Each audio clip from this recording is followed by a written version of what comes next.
Disclaimer: the views and opinions expressed in this episode are those of the guests and do not necessarily reflect the official policy or position of USA Global TV and Radio. The content presented is for informational purposes only and is intended to foster open discussion and debate. Viewer discretion is advised. USA Global TV and Radio does not endorse any particular viewpoint and encourages viewers to seek out additional information and perspectives. Saving America with Dr. David D. Schein.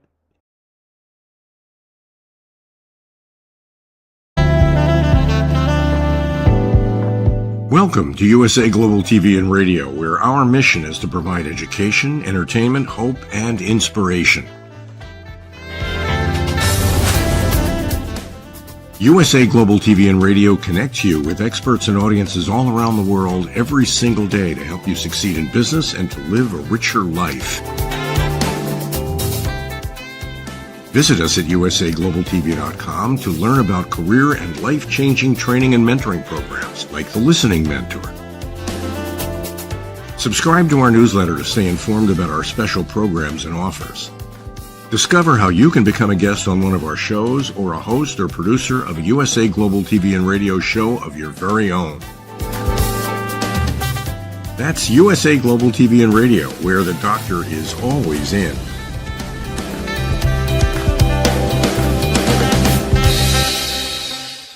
Welcome to Saving America. This is your host, Dr. David D. Schein. I had to put my mind into overdrive just to stay up on the news. Dem's shutdown stunt appears to have backfired as the long government shutdown continued, which was totally needless since the CR continued the bloated Biden-Harris budget. Something interesting happened. The Dems are getting the well-deserved blame. In prior shutdowns, the GOP usually takes the hit due to the slopstream media's biased coverage and the gullible public. This time, the public is getting that the only thing that is keeping the government closed is a handful of Democratic senators. Even far-left operations like CNN have admitted that this is the Dems' fault. The tension in our air traffic control system itself should have been enough for Chucky to wise up and restart the government funding. However, a government union with 800,000 members told the Dems to smarten up and get things rolling again. And polls are showing that the public is getting it. The Dems are clearly at fault. The cover story is that the Dems want $1.5 trillion in additional spending, a good chunk of which would go to benefits for illegals. The word is out that this and 80% of the public is opposed to this type of funding. Further, many of us slave in salaried positions to get our health insurance. Therefore, there's not much sympathy for the minority of Americans who do not have health coverage. Note that the Dems are arguing for continuing extra subsidies for Obamacare that were put in effect during COVID. That's right, 4 years ago. Again, Americans are waking up to the giveaways here. A huge cutoff was November 1 when SNAP benefits were not funded. SNAP primarily benefits the Democrat base. Virtually all of us have that figured out now. Frankly, I cannot believe that a full 10% of Americans need help with supplemental food benefits. How is that program being administered to make sure that a great deal of this is not being given to those who do not qualify, like illegals? I have a strong suggestion: end federal SNAP benefits. This should never have been a federal program. I want federal taxes cut and let the states handle this for the residents of their own states. I bet they would be a lot more careful in administering the money if it was all state money. We here in Texas pay plenty of taxes, and the state can afford to feed the legitimately deserving of such benefits. The same story should apply for Medicaid. Major Canadian miscue. I have Canadian relatives in my family tree and have made a good handful of visits to our northern neighbors. It's a beautiful country with beautiful people. They have suffered for over a decade with the results of a failed administration. Sadly, Trump shot his mouth off about Canada becoming an American state. That went over like the proverbial lead balloon in Canada. In fact, the country was trending conservative, and the Canadians were so upset at the Trump rhetoric that they surged to a loser liberal. Negotiations between Trump and the Canadians have not gone smoothly since Trump took office. Reciprocal tariffs have been bounced back and forth. It did look like things were finally getting on track, Then Ontario Province Premier Doug Ford foolishly ran an ad from his provincial government in the USA with a clip of President Reagan speaking about free trade. The message being that Trump's tariffs on Canada, at least, were not in keeping with the approach of the popular American president. The obvious problem was that Reagan's speech said the opposite. The clip was taken out of context. Canada has not engaged in fair trade with the USA for decades. That is exactly why Trump started the tariff war with Canada.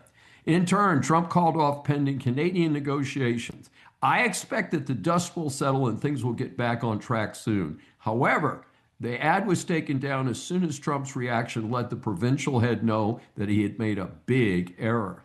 At the same time, lefty Canadian Prime Minister Mark Carney is talking tough with little to help his cause. Hat in hand would be a better strategy. See our buddy over in the Ukraine about that one. That's right.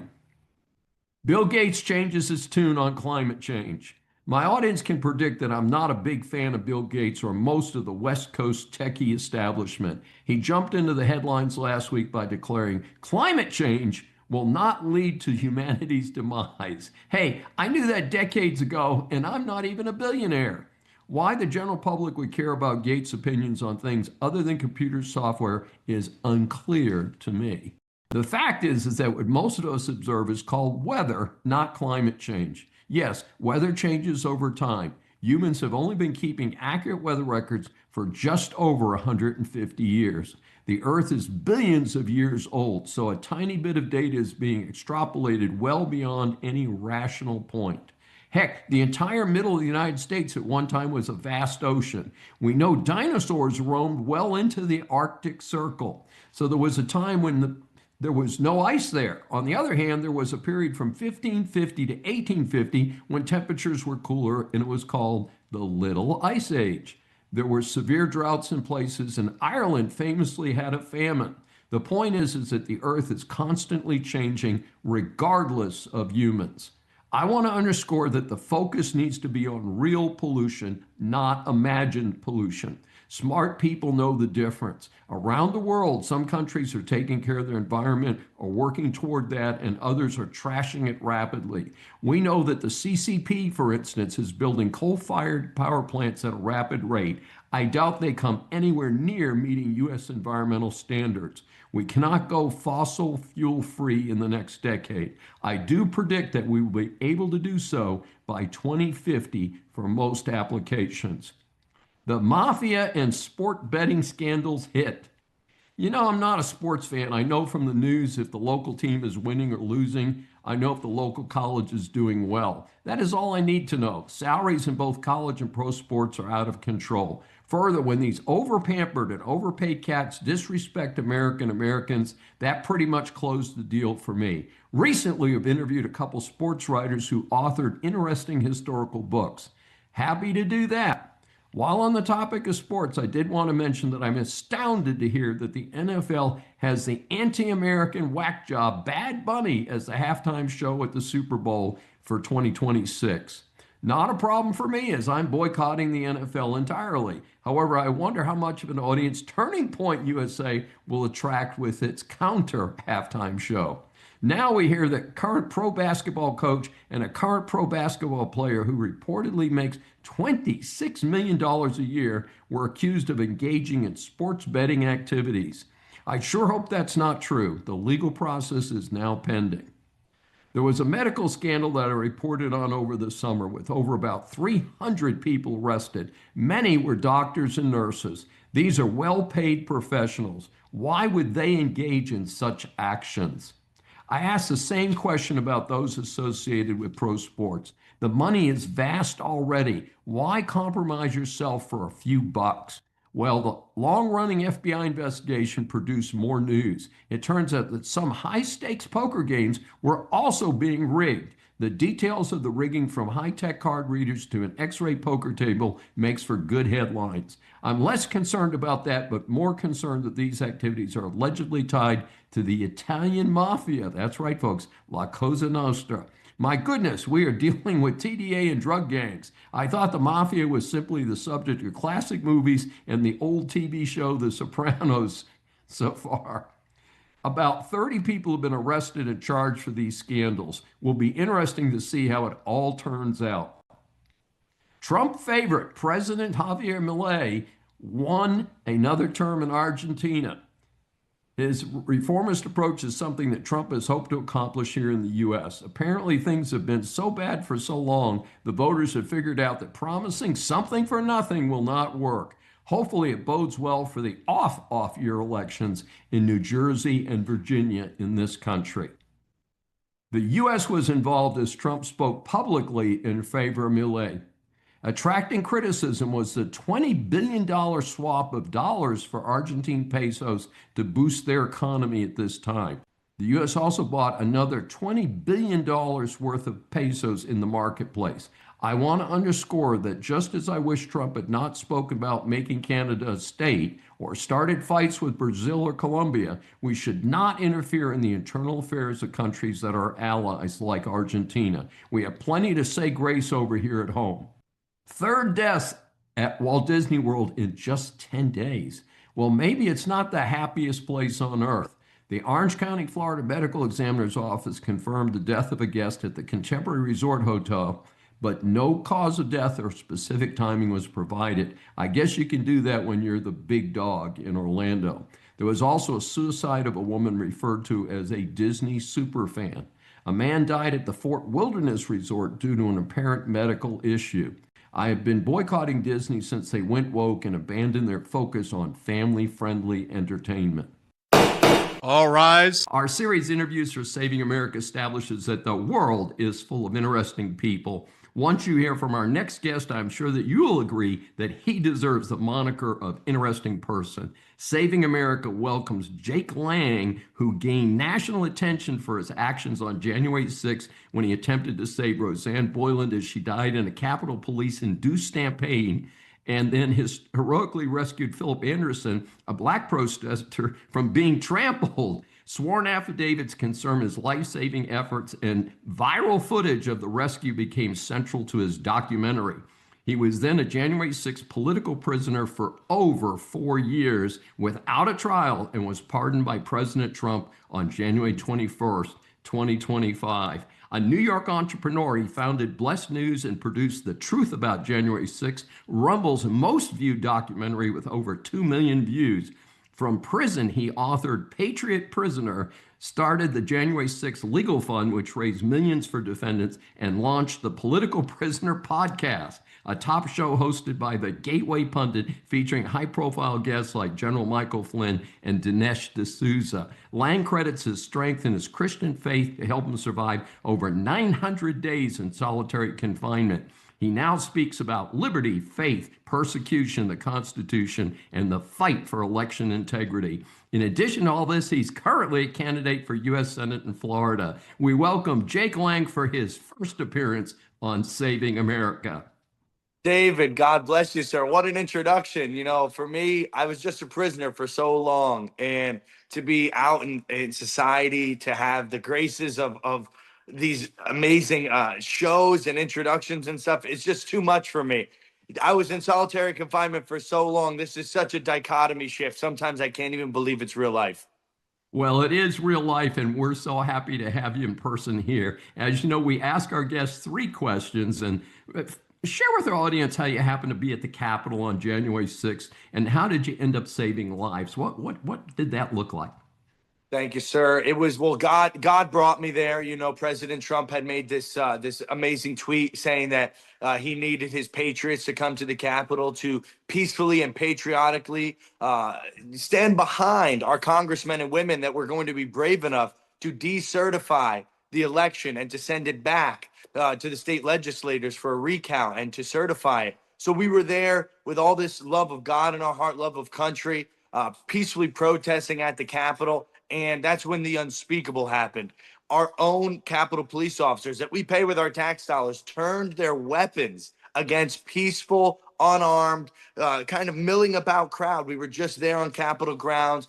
A lot of elderly people, families were there with their young children, you know, holding up signs, singing hymns, praying to the Lord Jesus. And they started hitting us with tear gas, rubber bullets, metal batons, concussion grenades. And we actually lost 2 lives in the very beginning.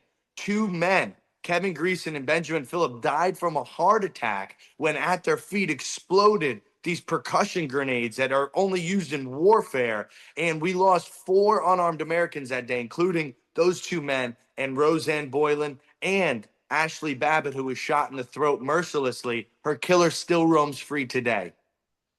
Well, in fact, I think the Biden administration gave the killer an award, didn't they? Yes, and they brought them to the Super Bowl and all of this, showboating about murdering unarmed patriots. Yeah, it's an incredibly sad situation.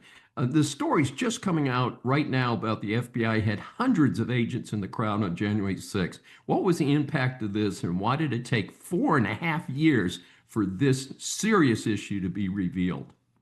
The impact, I said this in one of my recent social media posts on X, Jake Lang, J6, if you guys want to check this out. I was saying the repercussions of them hiding this clearly exculpatory evidence for them was people like myself did over 4 years and 6 days in disgusting, inhumane prison conditions. And on top of that, 900 days of solitary confinement. They segregated me from the population to try to keep me quiet and to destroy my willpower to keep on fighting. But God gave me a greater grace. And these people, Kash Patel has exposed them, saying that the 274 FBI agents was against all FBI protocol. That is not how they operate. They do not do crowd control at the end of the day. That is not their forte. So when they were in there in the crowd, riling up the crowd, inciting the crowd, moving the crowd in certain directions, who knows what their modus operandi was? But I can tell you one thing. We have had Trump rallies all across this nation for years with hundreds of thousands of people, and not once has it ever turned violent. Not once has there ever been any vandalism. So you know for a very certain fact that these 274 FBI undercover agents that were there in the crowd that day had deceitful and insidious intentions. And we're learning more and more every day. President Trump just 3 days ago tweeted out at 12 o'clock at night, he said, I want to know who every single one of these agents was and what their mission was that day. And so our jury members, if you remember this, the DC jury pool, wouldn't they want to have known if I came before them and said, hey, an undercover FBI agent handed me that weapon, or an undercover FBI agent busted that window out that I walked through? Wouldn't that be clearly exculpatory evidence that can help exonerate you? So the repercussions of this were 1,600 Americans went to prison, were persecuted relentlessly by the Biden administration, had our livelihoods destroyed, had some of our marriages. I know many, many men that I was doing prison time with, that their marriages dissolved. Their children were born. Some of them left pregnant wives at home. They came home to 4-year-old children that didn't know who they were. These are inhumane, grotesque situations that they put us in. And we are asking one simple question, David. Where is the restitution? Where is the compensation for years of our lives lost, for our families and our homes and our livelihoods destroyed? And so we're seeking restitution right now, actually, on a grand scale, a multi-billion-dollar lawsuit that my legal firm that I'm working with, Perry Sanders and a couple other attorneys, and we are seeking after with hundreds of J6ers on a class action lawsuit. We are seeking after damages done to us and our families and the American people. So this is going to be very interesting. We're looking to see how the Trump administration, Pam Bondi and the DOJ, responds to the civil lawsuit. We are praying and hoping that they work with us and not against us. A quick follow-up question, because, of course, I was not there. Could you tell when you were in this large crowd who was the FBI agent? I also heard there was as many as 50 Antifa people who were dressed all in black and dispersed through the crowd. And I know that I mentioned from a personal friend of mine who was outside the Capitol and saw a whole bunch of folks come up from a subway station and were all dressed similarly and then merged into the crowd. So could you see certain people in the crowd who were kind of stirring things up or causing damage?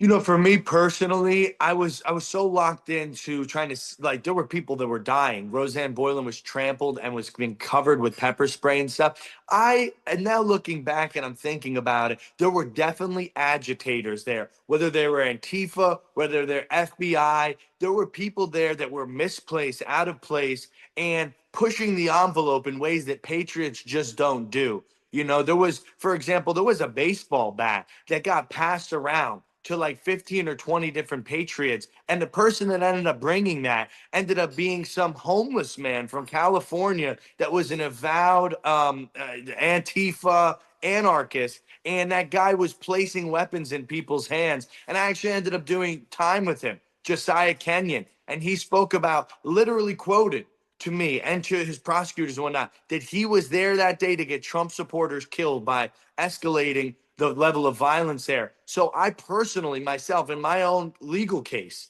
Josiah Kenyon, for me, I actually ended up trying to defend Roseanne Boylan's lifeless body with a riot shield and a bat, trying to push back the police officers that were encroaching and murdering people. And guess who handed me that? An Antifa member. So, I had no intention in my mind of that. But when you're in the thick of the moment and it's life or death and you've got women around you dying, and somebody hands you a weapon, you're going to end up using it if you're a man, because you don't want to end up seeing more women, meet the same fate as poor Roseanne Boylan, 38 years old, murdered on the steps of the Capitol. And so, my own personal legal case, I was victimized by this, deep state plot to make Trump supporters look like violent domestic terrorists. So I personally can tell you that Antifa was in the crowd inciting violence.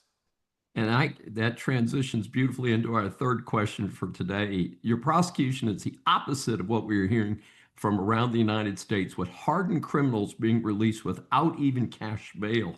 What prevented your legal support from doing the same for you? And I ask that, as you know, I'm a longtime attorney, not a criminal defense attorney, but I learned constitutional law like all of us do. And whatever happened to you, it sure doesn't sound like it complied with the Constitution of the United States.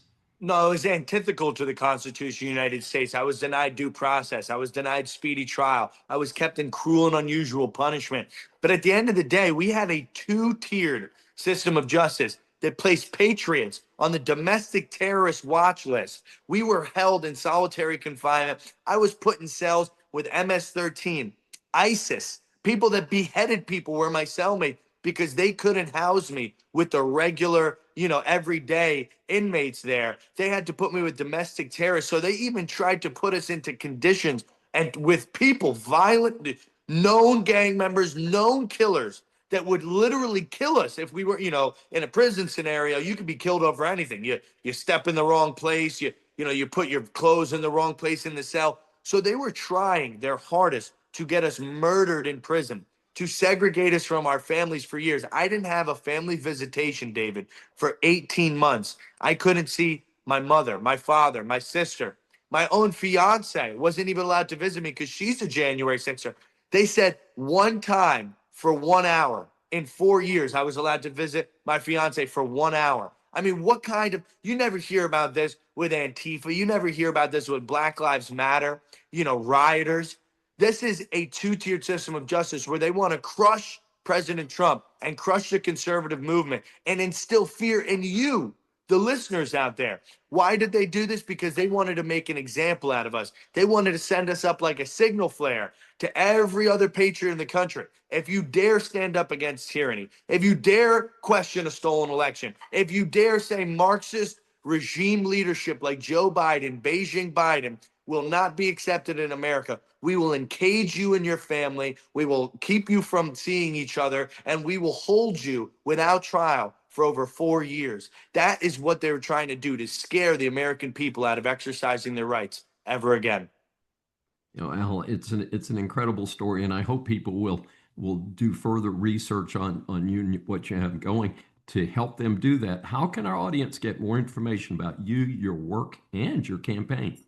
Yes, all of this has culminated now into a campaign that our slogan is Take Back the Capitol. Right now, we still have the swamp. The deep state members are embedded like ticks in the United States Capitol. They're thwarting President Trump's agenda. And my candidacy for United States Senate in Florida is about one thing and one thing only: making sure that Trump's agenda, the mandate of the American people, goes through seamlessly. And you will have a fighter that cannot be threatened. They've done everything to me that they can already do. I cannot be bought. I will relentlessly pursue liberty for the American people. And if you guys want to check out that campaign, it's takebackthecapital.com. And if you want to follow me on social media, I'm posting every day viral content, stuff that needs to be seen by every American. Go to X is Twitter, and just type in Jake Lang, Lang, and you'll find me right away. You can also find me on Facebook if you type in Jake Lang, if you type it in on Instagram, anywhere, that you get your news. But X is where the real news happens, because we don't have a filter on X. You're going to hear it straight from the horse's mouth. And I just want to thank you, David, for giving me this platform for years. The only way I was able to reach the American people was a little 15-minute phone call huddled up in the back of my prison cell. And now to be able to reach the American people and you guys to be able to see me is a great blessing. I thank, my Father in heaven, God Almighty, and his son, Jesus Christ, who saw me through the worst storm that the world could throw at me. And I thank the listeners out there, everyone who supported us, wrote us letters, donated, prayed for us. You guys made the difference in my time in there to be able to survive or not survive. So I thank you guys so much. And if you want to help out the January Sixers that are still struggling to get their lives back together, for the listening audience, go to j6rebuild.com. That's the letter J, the number 6, j6rebuild.com. And you can go on there and make a donation. We're still helping people get their electricity bills paid, buy a used car so they can get to and from work, stay out of homelessness. We've got a few people that we're helping pay their rent or putting them up in like an extended stay motel. So please, guys, j6rebuild.com if you want to make a patriotic donation to the J6ers. I manage that fund myself, so we'll take care of it. And God bless America. It's good to be home, and freedom should never be taken for granted, and it should be defended with everything you got. Please proceed. Business climate in the U.S. continues mixed. On the positive side, inflation is about 3%, although the target is supposedly 2%. The Fed just lowered the base rate another quarter point. However, mortgage rates went up, not down. While it may vary around the country, egg prices are down to normal, and it seems that there is a gas war brewing with some of the lowest gas prices I've seen in years. Just announced is that Social Security recipients will get a 2.8% COLA, that's cost of living adjustment, for 2026. Balancing this news are some major job layoffs. For instance, Target will eliminate 1,800 corporate jobs in a restructuring move. That is 1,000 laid off and 800 jobs will remain unfilled. Reports are that Target is not winning the retail war relative to other chain competitors like Walmart. Tough times for consumers is partially blamed for this. Amazon will lay off an incredible 30,000 employees. UPS will lay off an even more incredible 48,000 employees. These numbers are stunning. Some of this is blamed on overhiring during COVID while deliveries were king. Others blame the use of AI and robotics to do those many tasks today. How does the defendant plead? Shopping away. I recently reported on the bankruptcy of the Joann fabric stores. Well, 12 of their locations are now opening as Burlington outlet stores. Burlington reportedly bought out the leases of 45 of the former Joann stores.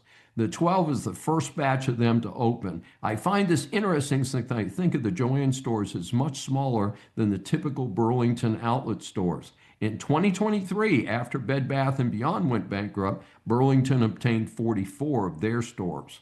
Speaking of big retailers, Walmart announced it will close its stores for both Thanksgiving and Christmas. My guess is that this is a money saver as they do not have to pay extra to have employees in those stores for those two holidays. Please raise your right hand. 90% of adults may have CKM syndrome. That was a new one for me. According to the American Heart Association, CKM syndrome stands for cardiovascular kidney metabolic syndrome. It's a health condition that includes heart disease, kidney disease, diabetes, and obesity. These might seem like separate issues, but they're actually closely connected. When one system is affected, it can make the others worse, creating a cycle that puts your health at serious risk. When these systems, heart, kidneys, and metabolism are not working properly, it can lead to a multi-system disorder, meaning that more than one part of the body is not working properly. This can cause serious conditions like heart failure, irregular heartbeat, heart attacks and clogged arteries, stroke, poor circulation in the legs and feet. The Heart Association says that the earlier CKM syndrome is recognized, the more can be done to prevent or slow down the damage. Lifestyle changes, medications, and coordinated care from your healthcare team can make a real difference, Americans. It's no secret that Americans have not been taking care of their health. Objection, Your Honor. Dr. Stanley K. Ridgley is the clinical full professor of management at Drexel University's LeBeau College of Business. He holds a doctorate and master's in international relations, security, and the Soviet Union from Duke University, and an international MBA from Temple University's Fox School of Business. He's a former military intelligence officer, and he received the George S. Patton Award for Leadership from the 7th Army NCO Academy. In addition to his teaching, Dr. Ridgley lectures widely in the United States and internationally. He's a frequent contributor to the national media, including Newsmax and American Greatness. In 2022, he was a guest on Saving America to talk about his book, Brutal Minds, The Secret World of Leftist Thought Reform in Our Universities. He is here today to talk about his new book, DEI Exposed, How the Biggest Con of the Century Almost Toppled Higher Education. And we welcome him for his return appearance on Saving America. Well, it's great to be here, David. Always good to see you. We've had quite the relationship going on, and quite a lot has happened since our first meeting years ago. And I thank you for the opportunity. Well, it wasn't that long ago. It was 2022. It just seems like yesterday. Yeah, as you know, we ask 3 questions in an effort to give our audience a chance to get a view behind the scenes of your book, past the cover. And the first question is, how do you define the term DEI? Is the concept of DEI at fault, or is the way the liberals running higher education have applied it? Well, there are 2 aspects to the acronym DEI, which stands, of course, for diversity, equity, and inclusion, which is a very benign sounding acronym. And a lot of people sign on to this because they believe it means falsely that it means, oh, well, it's just creating a level playing field. It means giving an equal shot at the brass ring for everyone. It means it's just teaching about race. It's just teaching about slavery. And as far as our higher education goes and certain corporate trainings goes, it's not it at all. In fact, I've just defined what it is not. What is it? Well, DEI, if you want to look at how it's actually applied on the college campuses, going beyond what they say it is, we find it is a noxious doctrine or ideology that basically divides human beings into 2 categories and 2 categories only: villains and victims, oppressors and oppressed, exploiters and exploited, evil and good. And these categories are based entirely on race. Everything else is subsumed below the categories of race: white versus non-white. And of course, the white is villainous, and of course, non-white are the victims, regardless, irrespective of personal history, irrespective of lived experience, irrespective of your roots, irrespective of where you're from, what your personal experience in your family entails, irrespective of religion. The defining characteristic is race. And all of this, DEI, exists under the umbrella that we live in an incorrigibly, irredeemably racist America that is riven with white supremacy culture. That, in essence, of course, is problematic, this fake white supremacy culture. And this is what is propounded on the college campus all the time, 24/7. This is the reality of DEI as it is practiced. It isn't this benign, anodyne, noble sounding, moral sounding notion that, it's just giving everyone a fair shot, the equal, the level playing field. No, it's none of those things. In essence, David, the proponents of DEI have handed usually good-hearted liberals an empty decanter. And they say, pour what you want to into this empty decanter. Pour your good feelings into it. Pour your vanity. Pour your virtue. Pour your assumptions about DEI into the decanter, and that will be DEI. So this is why proponents of DEI, you'll find on social media and in the university, are so virulent in their hatred of people who do not subscribe to this fake or this fraudulent notion of DEI. Why? Because people like myself are questioning DEI. I'm actually questioning their imaginary notion of what constitutes DEI, their narcissistic view of it, their personality that they have poured into this decanter. And this is why I find myself very, very briefly in a conversation with proponents of DEI who want to talk about the front stage version of it, the benign, imaginary, cosmic justice version of it, when I talk about, well, what's actually happening on the campuses? What do these people believe? And that is what I share with the audience in DEI Exposed. I expose all of this nonsense for the mysticism, the alchemy, the astrology, all of this nonsense for what it actually is in their own words. It's a very accessible book, and I think it's a really fun book too, because it's funny. Now, I would say that the tide turning on DEI most likely was triggered by the Supreme Court rulings in the affirmative action cases that, which incidentally were not brought by white people. They were brought by Asian Americans who were being rejected at Harvard University because they were considered the privileged class along with white Americans. It's a fascinating situation because they are a minority in the American makeup. While the Asian community is rapidly growing, it is still far less than the number of Black Americans and even much further less than the number of Hispanic Americans. And it's interesting. Do you see any progress in higher education reform at this time? Any examples, good or bad? What are you seeing? And of course, you are at Drexel University. And since I went to Penn undergrad, unfortunately, I know that Drexel and Penn, the two campuses are contiguous. They literally, you don't know when you've crossed over generally between one and the other. Yeah, that's right. And I feel sorry for you, David. I'm sorry to say you went to Penn. Penn has not gotten any better, probably immeasurably worse, given the events of the last year and a half. I know that you asked me if there's been some change or there will be some reform, and I think, yes, there is, because when you look at my previous book, Brutal Minds, I say in that book that university presidents and the cadre at university, senior leadership, understand only one language that has two venues of it, two veins of it. One is money, funding, and the other, and this is federal funding, but it's also donor money, and the other is bad publicity, which is linked to the other, because this bad publicity can cause a university's enrollment to plummet. It can cause donations to dry up. And no one wants to be in the position at a university going out and facing the public every day and trying to explain away the bad things happening at this particular campus. Well, the Trump administration, through the vehicle of the Department of Education, Office of Civil Rights, and the Department of Justice, are speaking the language that university presidents understand.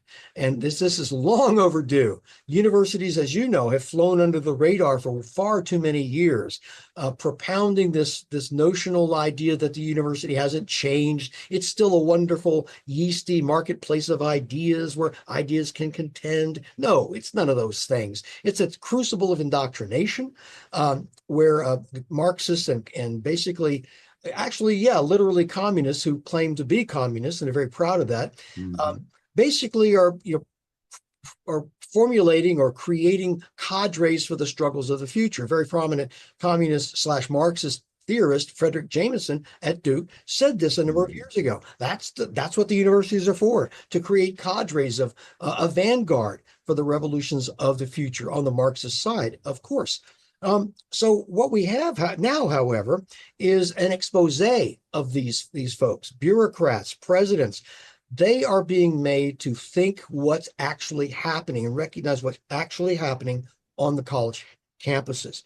All the protestations and all the pronouncements prior to this were basically lip service to principles of academic freedom, principles of free speech, principles of inquiry, free inquiry. None of that matters worth a whit. Okay, what matters to the university presidents, what matters to the cadre, is the money coming in that supports these lavish lifestyles, that supports a bloated bureaucracy, of which DEI is a very prominent part. I'll give you University of Michigan as an example. Their bureaucracy, which is at the forefront, or I should say was at the forefront until they ended their program last week, at the forefront, having spent $250 million. That's $250 million since 2016 on DEI.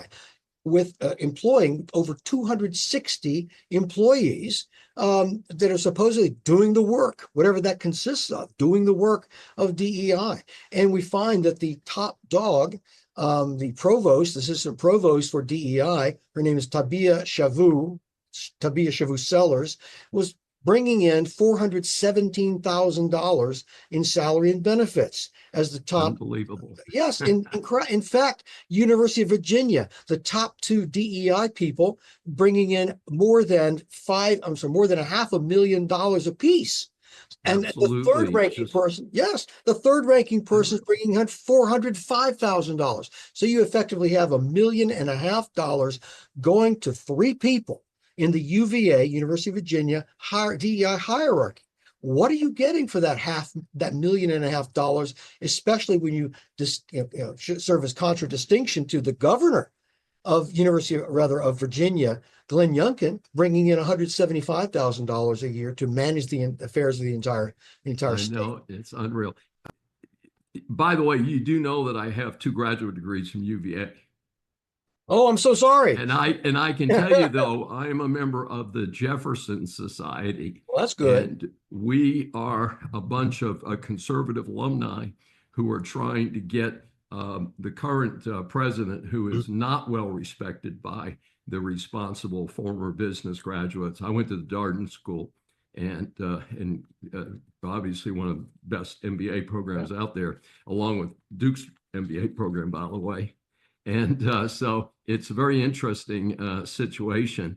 But anyway, so our third question is, what advice would you give to parents seeking to send their high school students to college at this time? I mean, I'm a grandparent at this point, but I sure as heck as a parent don't want my kids sent to be turned into commies or into, white hating people. I want them to love all different kinds of people and races. I think your sentiment is shared by the vast majority of people in this country, and want nothing to do with this noxious, toxic ideology propounded by DEI people. I think one of the biggest things that a parent can do, and I'm going to give several, the biggest things is to recognize that DEI is not benign, it's not harmless, it is a concerted assault on the students, and I mean all students, because it basically slots students and teaches them in these indoctrination sessions, teaches them that you're either a villain or you are a victim, whether you recognize it or not. If you're a villain, you're a white person, well, you have to confess your complicity in a white racist, white supremacist society. If you happen to be a minority, of course, people of color, that depends on the occasion. As you quite rightly mentioned, that Asian American students were part and parcel of this Supreme Court decision, Students for Fair Admissions, attacking Harvard for its racially discriminatory admissions policy. And so, depending on the circumstances, Asian Americans are considered people of color unless they butt against this notion that they're oppressed, in which case they become what is called white adjacent.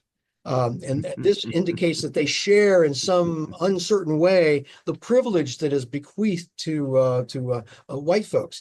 And so I think that parents need to understand that this is the reality of the college campus, that there are dozens upon dozens of people on every campus in America that subscribe to this DEI front stage, but basically also subscribe to the backstage noxious content of this binary worldview of evil and good, oppressors and oppressed, and want to teach this to college students, faculty, and staff as well. And the best thing to do is to understand this. Students should understand this as well. Brutal Minds, my book, and DEI Exposed act as a wonderful companion volume, because DEI Exposed is a continuation of that into the bizarre, mysticized world of DEI. And it tells you how to recognize when you are in a threat situation. Now, the long-term reformation of our universities is going to be just that. It's a long-term project. But what you can do right now as a student or a parent of a student is recognize the dangers, not necessarily opt out, not necessarily not go to a place like Columbia. Well, Columbia, maybe you don't want to go. Okay, but go to a place like Penn, you go to a place like Duke, you go to a place like Harvard, you go to a place like Drexel. Recognize that there are things that you can do to fight against these folks. And we're not talking about, literally chest thumping and chest bumping with the bad guys on the campus. It means understanding how to emasculate them through your lack of participation in what is patently illegal activity on the case of people who are trying to indoctrinate you and conduct it's called human subject experimentation, and people are protected from the Office of Human Research Protections, a federal agency.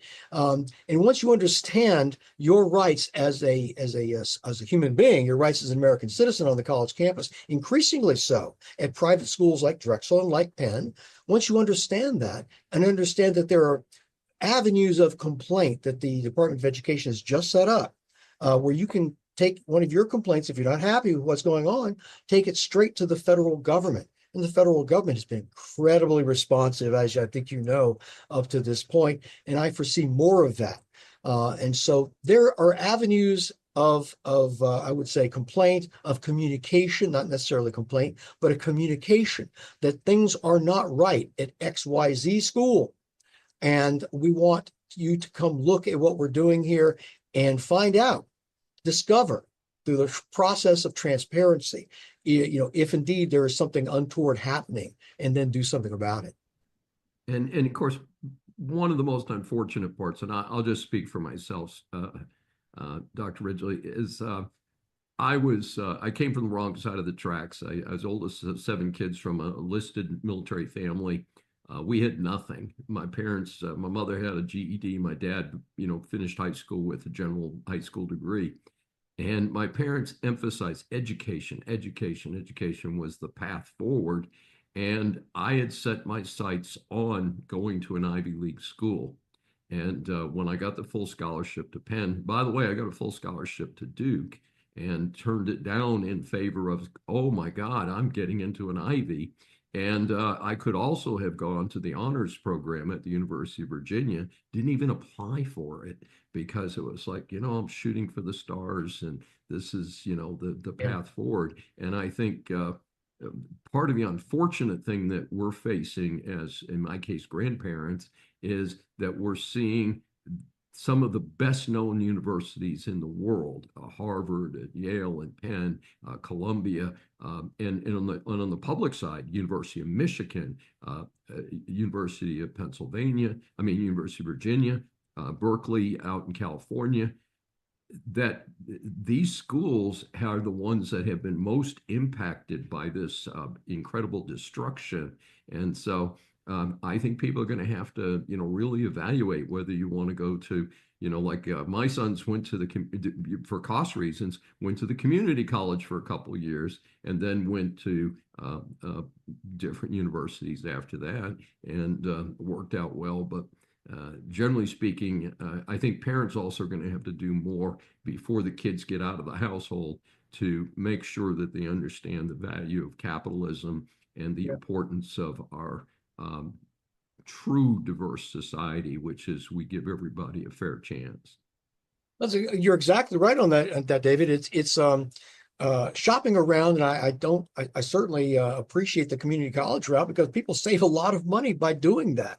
And Right. and move transfer to a 4-year college and get that very same degree, far less in debt than they otherwise would have been. I want to point out something that people really probably haven't thought about, but the problem comes with DEI for the same reason that Luigi Mangione decided to assassinate this Brian Thompson back on December 4th. And that is Luigi Mangione acted as an ideologue. He did what his ideology, anti-capitalist ideology, told him to do. This guy, Brian Thompson, that he didn't know and had not wronged Mangione at all. Mangione wasn't even a client or wasn't even a customer of the United States. And the fact that he decided to shoot this guy in the back, kill him, because that's what his ideology told him to do. It has nothing to do with Mangione's personal experience, which, by the way, was very privileged, being the son of wealthy parents. And so you look at people who will do what an ideology tells them to do. Of course, Mangione went to Penn Graduate School. He learned this ideology somewhere. And the fact is, you look at people burning Teslas, throwing firebombs, they're doing what their ideology tells them to do. You look at people who are protesting and assaulting and threatening on the college campuses, threatening Jewish students, assaulting them, setting up encampments, trespassing, vandalism. They're doing what their ideology tells them to do, the decolonization riff. And then you look at people who have DEI, they're doing what their ideology tells them to do, dividing society and people into these two categories, irrespective of anything else about them.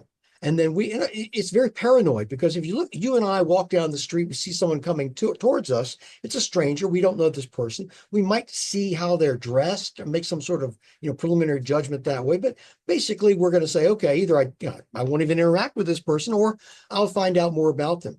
When a DEI person trained in DEI sees someone walking down the street toward them, they see either a villain or they see a victim, and they make a whole host of presumptions about that before they even speak to that person.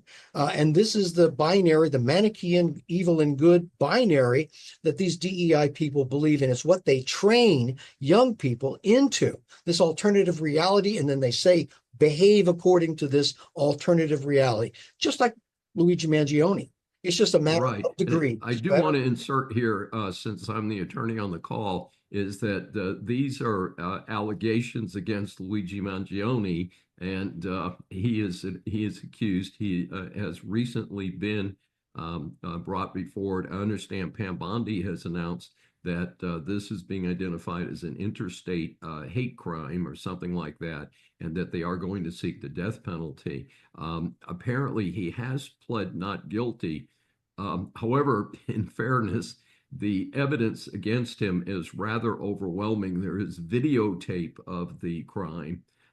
There are eyewitnesses, because he did this in front of a hotel, not private in a hotel room or some narrow corridor. He did it in the entrance to a hotel, a busy hotel on a busy street. And in fact, he could have injured many other innocent people. Background on Mangione, I just heard that he went to private school K through 12, and he came from a privileged family. I believe he did both of his degrees at Penn in electrical engineering or something like that. And the person that he shot went to Iowa State University, not a person that we would associate with a privileged start. And it's interesting for me, because I am, in fairness, an Ivy Leaguer. And if somebody said, well, Dave, you're a white guy and you're an Ivy Leaguer, you're part of the privileged class. But I told you a few minutes ago about how I got there.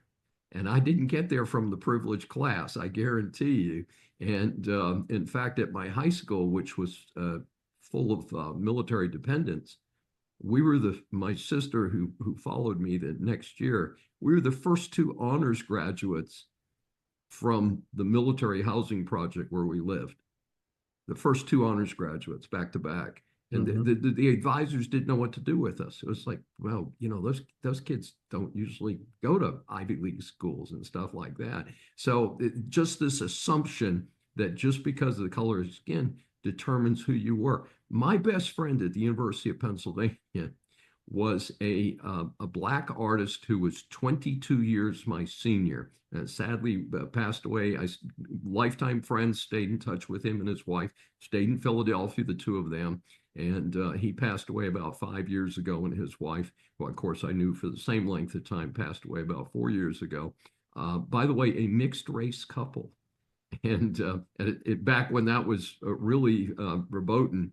And that's the thing, is that people need to understand that you've got to make your own decisions in life, and you've got to relate to people as individuals, not as a class group. And it's interesting because of the way that they've twisted things that you would think would be the liberal philosophy would be giving everybody a fair shot.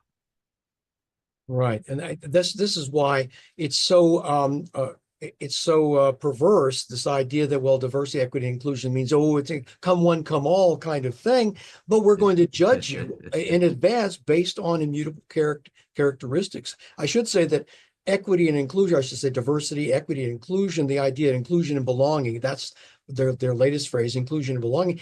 Colleges and universities exclude people all the time at admissions time. They tell people they don't belong all the time. And unless and until colleges go to an open admissions policy where everyone is, we want to include you, we want you to feel a sense of belonging here.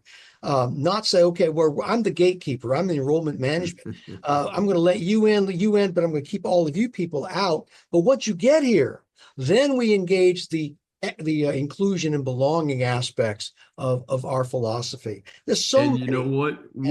We could do another half hour easily, but Dr. Stanley Ridgley, thank you again for joining us the second time here on Saving America. Tell our audience about how do they get more information about you and your couple books that you have out. Well, I urge people to reach out to me on LinkedIn, do a search, I'm right there. And my books, DEI Exposed, is available on Amazon in 3 popular formats, in paperback, hardback, and Kindle. And it's got an Audible version coming out next week for sure. Excellent. It's going to be I really love the narrator. I wish it was me. I wish it was you with a better voice than mine. But it's going to be absolutely fabulous. I look forward to listening to it in someone else's voice. But it's available on Amazon, and it's available on Barnes & Noble.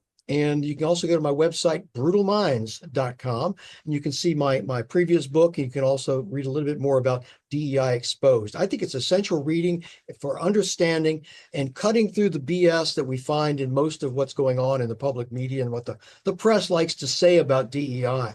And so that's my encouragement for your great audience out there.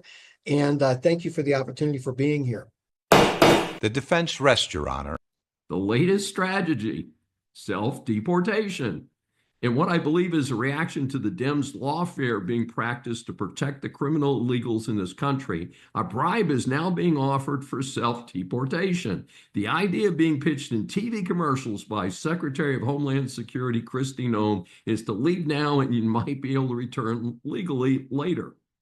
That began right after Trump took office. Now the new deal is a free plane ticket, and after you go home, the illegal can get $1,000 and still be eligible to apply to emigrate here legally in the future. The funny twist is that the illegals here can use the app developed by the Biden-Harris administration to sneak them into the country is now being used for self-deportation. This session is adjourned. Thanks for joining me for Saving America. If you have questions or comments, please find me on various social media sites. I'm Dr. David D. Schein, and I will see you next week. Welcome to USA Global TV and Radio, where our mission is to provide education, entertainment, hope, and inspiration. USA Global TV and Radio connects you with experts and audiences all around the world every single day to help you succeed in business and to live a richer life. Visit us at usaglobaltv.com to learn about career and life-changing training and mentoring programs like the Listening Mentor. Subscribe to our newsletter to stay informed about our special programs and offers. Discover how you can become a guest on one of our shows or a host or producer of a USA Global TV and Radio show of your very own. That's USA Global TV and Radio, where the doctor is always in.